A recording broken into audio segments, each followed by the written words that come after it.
You wake up each day feeling like something is missing. In a world of comfort and convenience, you're numb.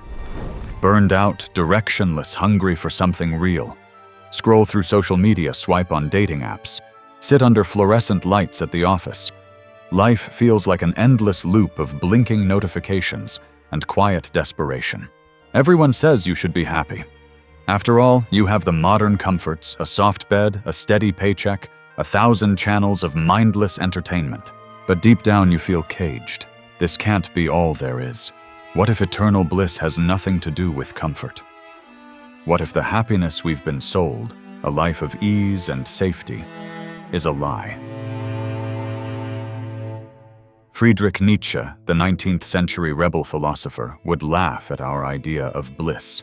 To him, true bliss was not peace or contentment. It was power. It was self-liberation. It was the ecstasy of overcoming your limits and setting your soul on fire. Nietzsche looked into the abyss of existence and found a defiant, life-affirming yes. He offers us a path not to shallow happiness, but to a deeper form of joy. A joy earned through struggle creation and self-overcoming. In this ultimate guide to self-liberation, we will translate Nietzsche's radical philosophy into 7 explosive rules for achieving eternal bliss. Not bliss as in lounging on a beach without worries.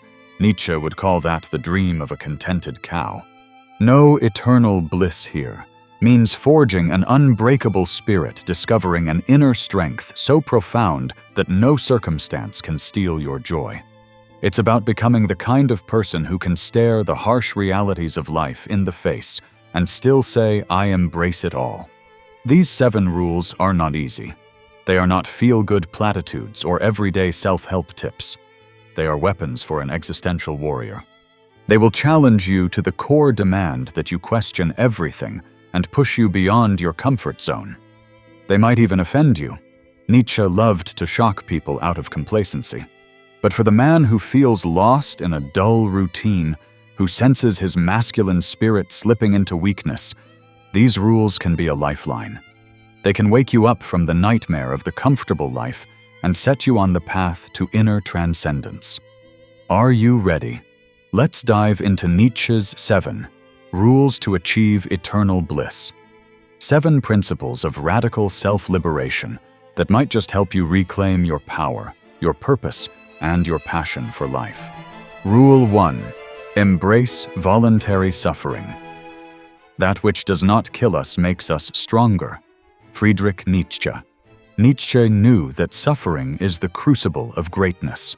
We spend our lives avoiding pain, chasing comfort. But comfort is a trap. It makes you weak, dulls your spirit, and shrinks your potential. Nietzsche's insight was that voluntarily taking on challenges and hardships forges an inner strength that nothing else can. To live is to suffer. He wrote to survive is to find some meaning in the suffering. Instead of running away from adversity, Nietzsche challenges you to run toward it, to treat every difficulty as fuel for growth. Like iron tempered in fire, you become sharper, harder, more resilient each time you emerge from the flames. Think about the modern man's plight. You're told to seek a cushy job, a predictable routine, the path of least resistance. But that path leads to an abyss of boredom and quiet despair. Have you ever noticed how alive you feel when you push past your limits? The burn of muscles after a brutal workout, the adrenaline of taking a risk that scares you. In our age of instant gratification, true satisfaction often eludes us because we've traded growth for comfort. We swipe for another casual hookup or binge another series instead of facing the hard work and the potential glory of building a real relationship or mastering a craft. We anesthetize ourselves to avoid pain, and in doing so, we also numb our capacity for joy. Embracing voluntary suffering means choosing your struggle instead of letting life's hardships choose you.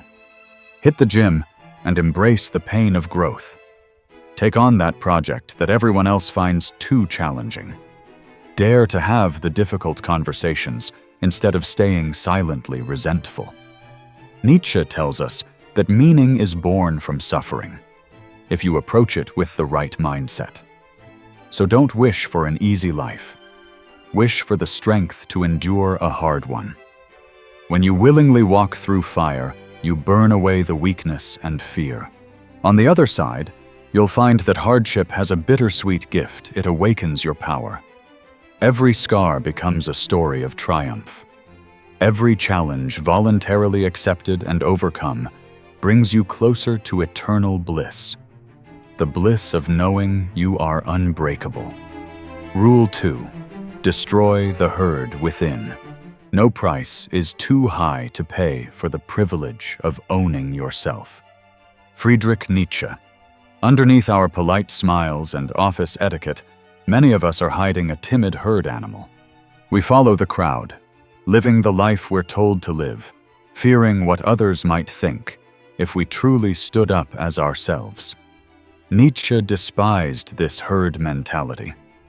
In his eyes, most people settle for being last men, content with comfort, terrified of standing out. They cling to group values and popular opinions like security blankets. But inside you there is something bigger, something wild that refuses to be tamed by the expectations of others. To achieve self-liberation, Nietzsche says you must slaughter the herd instinct within you. It's not easy. The individual has always had to struggle to keep from being overwhelmed by the tribe, Nietzsche observed. If you decide to think for yourself, to chart your own course, the tribe won't like it. You will be lonely at times. You will be misunderstood, maybe even mocked. But Nietzsche assures us that loneliness is a small price to pay for freedom. Owning yourself, your mind, your values, your soul, is worth any cost. Consider your own life. How often have you betrayed what you really feel or want just to fit in? Maybe you laugh at jokes you hate, or agree with opinions that secretly make your blood boil, all because you crave the approval of the herd. Every time you do, you chip away at your soul. To destroy the herd within means to become the lone wolf in a world of sheep. This isn't about being against people for the sake of rebellion. It's about being for yourself. It means having the courage to trust your own instincts and values, even when they go against the grain. If your friends all follow a certain script, maybe chasing status on social media or living a cookie-cutter life plan, you need to ask, is that truly your desire, or just what you've been conditioned to want? Nietzsche would have you break the mold. Better to walk alone on your own path than to be a darling of the crowd shackled by their expectations. When you shatter the herd mentality in your own mind, an immense weight falls off your shoulders. You stop living for others and start living authentically. And that authenticity is exhilarating. You discover that being true to yourself, though frightening at first, is the only path to real confidence and inner peace. It's the feeling of breathing fresh air after being suffocated in a crowd. Yes, you might stand alone on a mountaintop, but the view is magnificent. And it's yours. Rule 3. Say yes to your fate. Amor fati. My formula for greatness in a human being is amor fati. That one wants nothing to be different, not forward, not backward, not in all eternity. Friedrich Nietzsche. Life will not always give you what you want. In fact, it will often give you exactly what you need, in the form of trials, heartbreaks, and unforeseen twists of fate. Nietzsche's rule of amor fati, Latin for love of fate, is perhaps his most powerful and liberating idea. It means saying yes to your life unconditionally, not just accepting your fate, but loving it. Every triumph, every tragedy, every trivial Tuesday. To practice amor fati is to stop resisting reality and start embracing it as if you had chosen every detail of your life. Imagine looking at your past and your present, including all the pain, all the mistakes and saying, "I would have it no other way." This is not naive optimism. It's a heroic stance. Nietzsche is daring you to take the very things that have caused you suffering and transform them into fuel for empowerment. Lost your job? Nietzsche would say, "Good.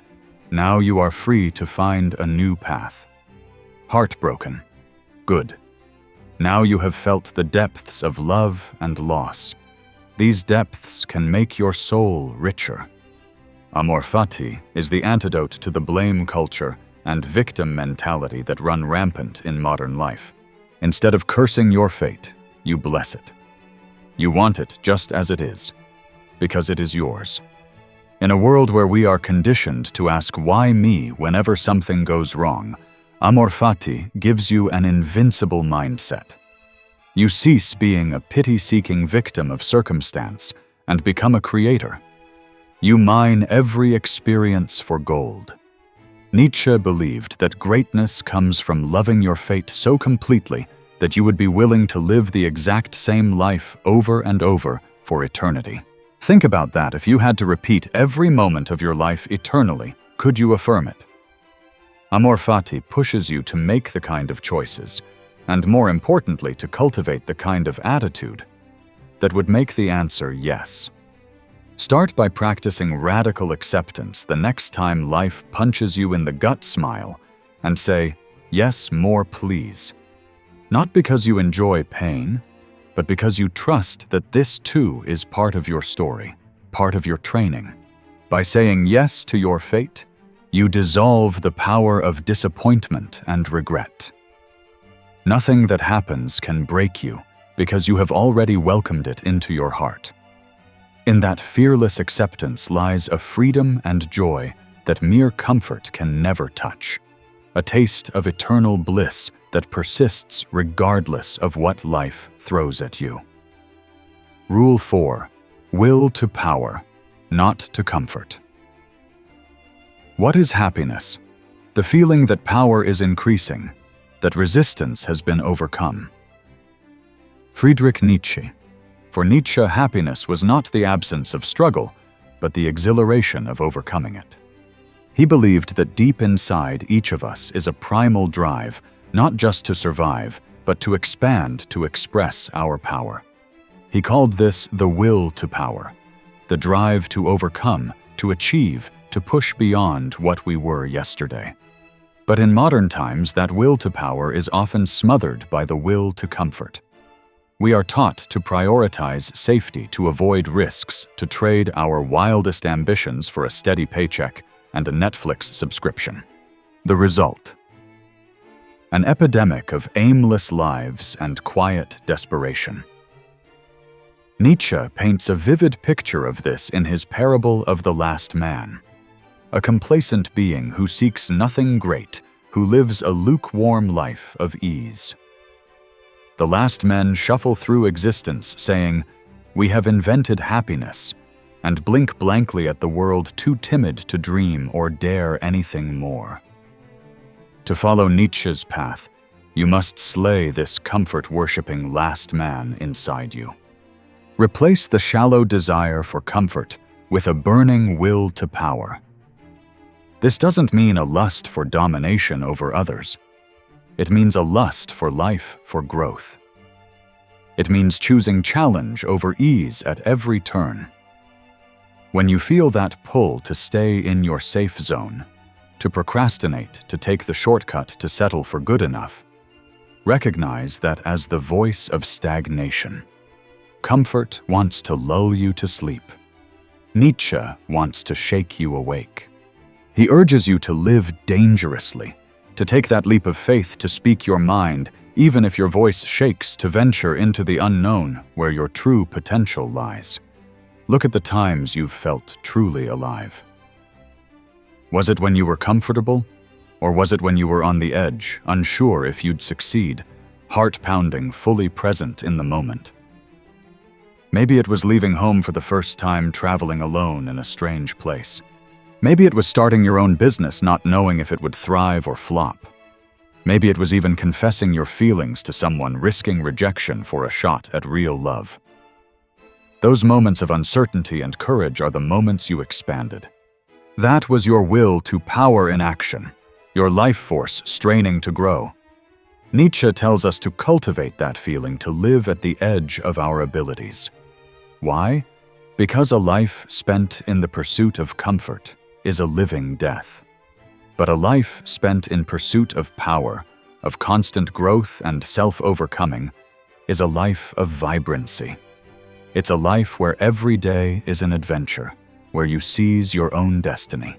Trade your obsession with comfort for an obsession with greatness, and you'll find that what you gain is not just achievement, but an inner fire, a joy in being fully alive.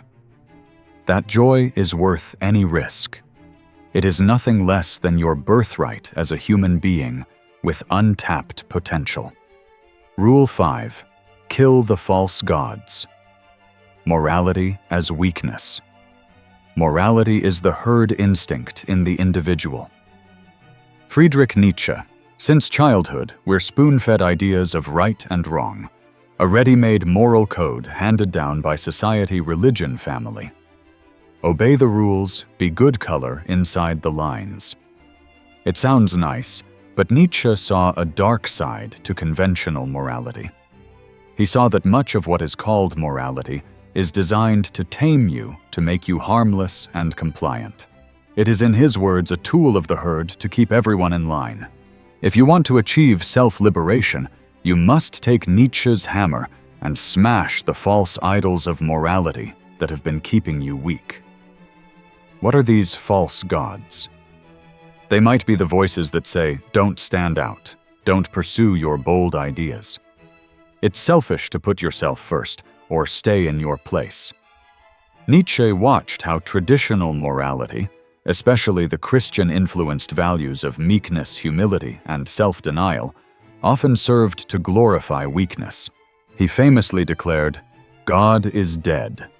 And by that, he meant the old absolutes and moral commandments have lost their power. But most people still cling to the corpse of old values, letting outdated notions of guilt and sin shackle them. Ask yourself which morals that you live by are truly yours, and which are just inherited dogmas that sap your strength. Killing the false gods means daring to question every value you've been taught. It means recognizing that some moral rules are nothing more than fear in disguise.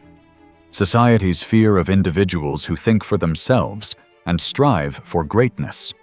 Nietzsche introduces the idea of master morality versus slave morality. The slave morality born of the weak calls things like ambition, power, and pride evil, while labeling weakness submission and mediocrity as good. We see echoes of this today, whenever someone tries to tear down those who succeed, or when we're told to feel ashamed of our desires for more out of life. To Nietzsche, this is upside down. There is no universal good or evil handed down from on high. You must become your own lawgiver, your own judge of what is good for you. This rule is a challenge to the core, to think beyond conventional good and evil. Does this mean becoming a cruel, selfish person? No. It means rooting your values in strength and life, rather than in weakness and denial of life. If a certain moral or belief makes you weaker, chained by guilt or fear, then it's a false god. It must be dethroned. For example, the belief that you must always sacrifice your well-being for others can become a false god if it leaves you resentful and diminished.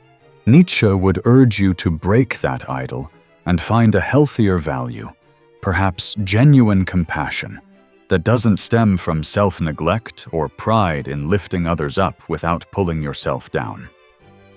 When you slay the false gods of imposed morality, you replace blind obedience with conscious choice. You decide what principles are worth serving, principles that affirm your life and strength. This is moral freedom, no longer a sheep following an invisible shepherd, but a lion who turns old commandments to dust. In that freedom, you reclaim the innocence of a child at play, creating your own values under the sun. And there you move one step closer to the Nietzschean ideal of eternal bliss, a life affirmed in full, with no chains on your spirit. Rule 6. Become who you are. Friedrich Nietzsche. At first glance, this sounds strange.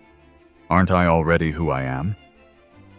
But Nietzsche understood that in modern society, most of us are not living as our authentic selves.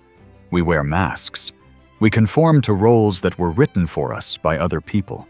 We betray our own talents and desires to appease parents, peers, or the pressure of being normal. Become who you are is Nietzsche's rallying cry for self-discovery and self-actualization. It means peeling off every false layer, breaking every mask, and emerging as the individual you were always meant to be. Think of yourself as a block of marble, and your true self as the statue hidden within. Your job, says Nietzsche, is to carve away everything that is not you. What tools do you need for this brutal honesty? For one, the courage to admit what you truly want from life, what you truly value, even if it's inconvenient or scary. Perhaps you've spent years in a career that impresses others, but leaves you empty. The you that loves security and approval has been in charge, while the real you, the one craving creative fulfillment, has been ignored. To become who you are, you might need to make a dramatic change to say, "This is not my path," and strike out on a new one.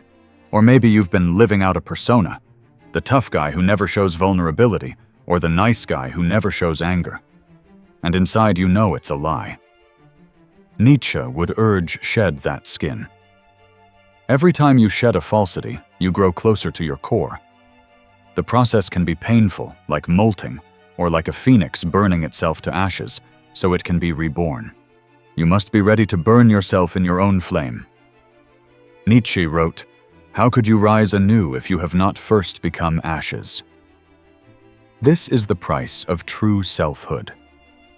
A willingness to let your old self die in order to rebirth a truer self. It may mean losing comfortable habits, unlearning beliefs that once gave you consolation, or distancing yourself from people who only know the old you and resist your growth. But the reward is worth it. As you strip away the inessential, you begin to feel a new vitality. You recognize your own reflection maybe for the first time. You find decisions come easier because they align with your genuine instincts and passions. You no longer feel like an imposter in your own life. Becoming who you are is not a one-time epiphany. It's a lifelong adventure.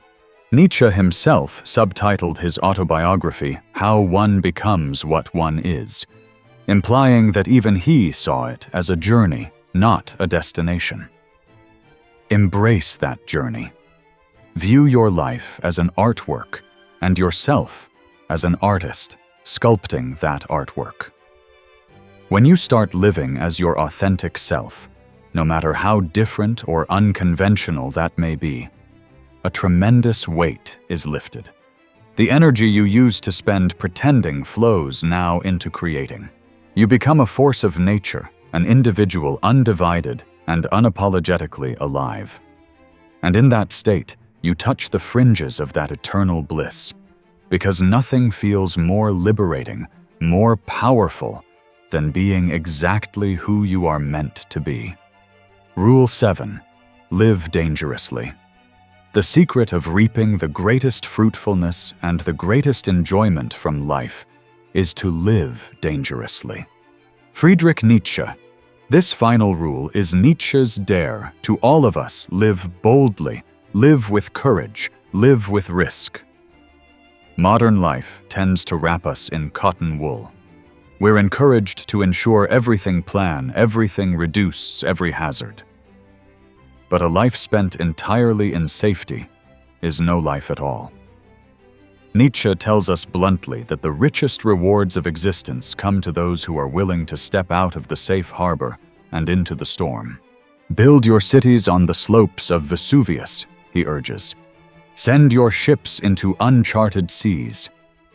In other words, don't seek a timid existence. Seek an adventurous one. What does it mean to live dangerously in today's world? It doesn't mean being reckless for no reason. It means choosing the path of uncertainty when it calls to your spirit. It means if you have a dream, to start that business, to travel the world, to write that book, to ask that person out, you go for it, knowing you might fail. It means you stop living as if the goal is to arrive safely at death. You'd rather crash through life in a blaze of glory than never take off. Think about the dangerous life as one of continual growth. You're always reaching, always exploring, never stagnant. Yes, danger entails risk. You will sometimes get hurt. Your heart may break. Your pride may take a beating. You might lose money, you might fail publicly. But Nietzsche would ask, would you rather be a miserable last man or a daring adventurer of the spirit? The choice is between a sterile life of comfort or a vivid life of risk and creation. Consider the heroes, the innovators, the people you admire. None of them played it totally safe. They all lived dangerously. They bet on themselves when no one else would. They stood up for truths that others feared to speak. They loved deeply, even when it hurt. By living dangerously, you don't guarantee external success, but you ensure inner growth. You expand the limits of what you can endure and achieve. Every time you venture beyond your previous boundaries, your world gets larger. The unknown transforms from a source of fear into a source of thrill. And an amazing thing happens. Along with fear, an incredible aliveness rushes in. This is the greatest enjoyment Nietzsche talks about, the aliveness that comes with dancing on the edge. In practical terms, it could be as simple as taking a new route in life instead of the well-trodden one. Quitting that secure job for a shot at your passion. Speaking your mind when it would be safer to stay silent. Opening your heart to love again after being hurt. Each act of bravery makes you more awake. It connects you with your will to power and proves to yourself that you are alive. Living dangerously is the ultimate act of faith in yourself, a statement that your life is worth throwing into the fray of existence to see how high and far you can really soar. It's about courting the possibility of failure because you know that the growth and exhilaration you'll gain are worth infinitely more than the illusion of security. In embracing the dangerous life, you come to realize that the true hazard was never the adventure itself.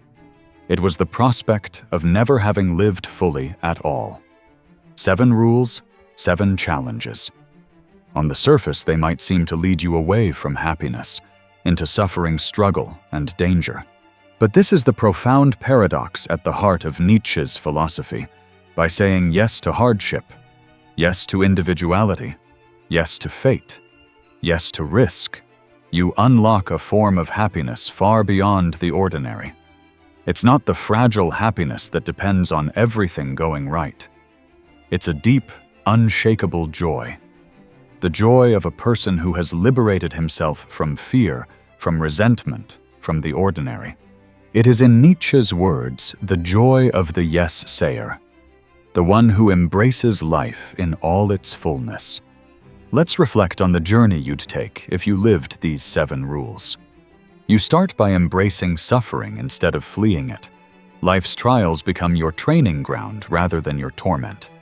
You destroy the herd within, peeling away the layers of conformity until you stand strong in your own authenticity. You say yes to your fate, dropping the burden of should have been and finding deep gratitude for the life that is. You harness your will to power, trading the false paradise of comfort for the real paradise of growth and self-overcoming. You kill the false gods, smashing the idols of fear-based morality and reclaiming your right to define your own values. You become who you are, blossoming into the unique being only you can be. And finally, you live dangerously, opening yourself to life's grand adventure with courage and curiosity. This is not a path for the timid.